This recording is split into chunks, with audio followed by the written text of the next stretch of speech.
The economy added 3 times the jobs that Wall Street expected last month. And the bonds market response, it yawned. When the bond market stops believing the headline numbers, that's the story you need to pay attention to. I am Ron Siegel, certified liability advisor, helping families build wealth through strategic debt management. Let's start with that jobs report. The Bureau of Labor Statistics said the economy added 178,000 jobs in March. Forecasts called for about 60,000. On the surface, that looks like a blowout number. But look a little closer and the picture gets a lot more complicated. First, about 35,000 of those jobs were workers returning from strikes. Take those out and the number shrinks. Healthcare accounted for a large share of the gains. And as we've talked about before, healthcare hiring reflects an aging population, not necessarily a growing economy. When you strip out healthcare, job creation across the rest of the economy was nearly flat. Now, compare that 178,000 to what other trackers are seeing. ADP reported 62,000 private sector jobs.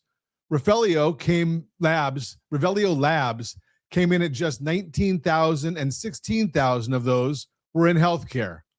That's a massive gap. Then there are the revisions. February is originally reported at negative 92,000 jobs. That was revised down to negative 133,000.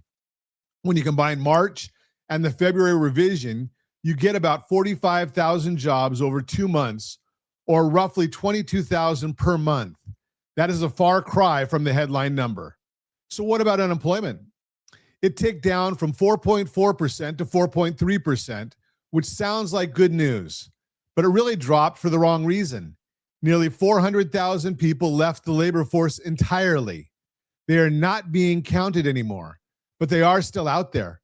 The broader U6 measure, which includes discouraged workers and those marginally attached to the workforce, actually rose from 7.9% to 8%.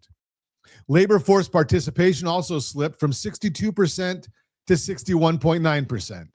On the wage side, average hourly earnings grew just 0.2% month over month, below expectations. Hours worked declined. Overall weekly earnings actually fell.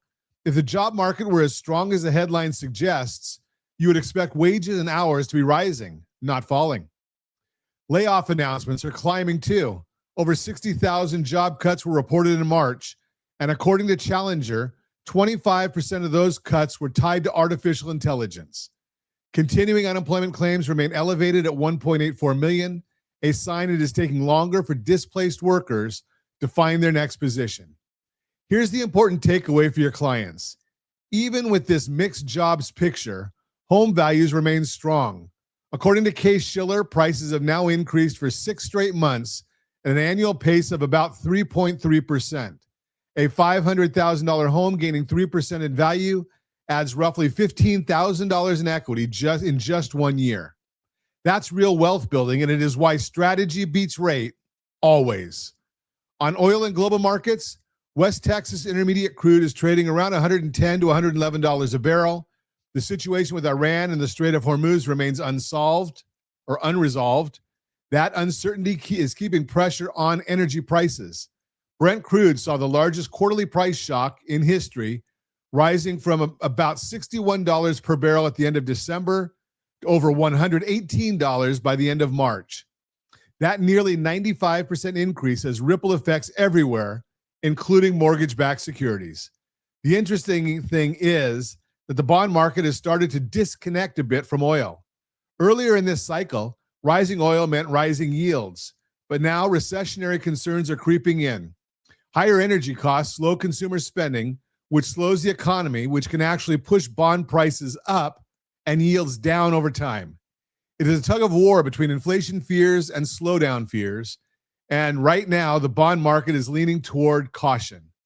The 10-year Treasury is currently trading 4.34%, down from 4.43% on last weekend's update. According to Mortgage News Daily, mortgage rates are actually at their lowest levels since March 18th, with the 30-year fixed averaging around 6.45% and the 15-year at about 6.02%. Please note, these rates are provided for informational purposes only and are not an offer to lend. With all of this in mind, This is exactly the kind of market where your clients need good information. We are seeing more and more buy now, pay later services showing up on credit reports and creating real problems for mortgage applicants. We put together an article on exactly this called From 4 Easy Payments to Mortgage Denied, how BNPL can wreck your home plans. That's available on the right side of the dashboard or below the video, depending on the device you're using. We also have some great resources for your spring buyers this week. From scrolling listings to certified buyer, how to win this spring. Walk your clients through exactly what it takes to be competitive right now. And for clients who need a credit reset, from credit denial to credit approval, the 12-month rebuilding roadmap lays out a clear plan. Plus, we are asking a question that might surprise you. What if paying your agent more actually put more money in your pocket? All of these are available on your dashboard. This week, we are also sharing our HELOC calculator from our financial calculator suite. This tool shows the difference between the draw period and the repayment period on a home equity line of credit. A lot of homeowners are surprised when that draw period ends and the payment jumps. This calculator helps your clients see exactly what to expect at each stage. We put together a suite of financial calculators complimentary for our partners. If you'd like access to the calculator suite, just ask. And don't forget, KeySteps is a free platform we offer that gives you credit monitoring, identity theft protection, and household budgeting tools all in one place. It's free. Visit rsrlinks.com/keysteps. That's rsrlinks.com/keysteps to get started. Next week is loaded on the economic calendar. On Monday, we get the ISM Services PMI for March. Tuesday brings durable goods orders and a speech from the Fed's Goolsbee. Wednesday is a big one with the FOMC minutes release, the 10-year note auction, and the MBA mortgage application data. Thursday, we get February PCE, which is the Fed's preferred inflation gauge, along with Q4 GDP final numbers and the 30-year bond auction. Then Friday brings March CPI, and that is the one to really watch. Headline CPI is forecast at 0.9% month over month, which would push the year-over-year number to around 3.4%. That report will include the full impact of elevated oil prices. Consumer sentiment also comes out Friday. It's going to be a week where the inflation story takes center stage. For those of you who celebrate, happy Easter and happy Passover to you and your families. We appreciate you listening, and we'll speak to you again next week.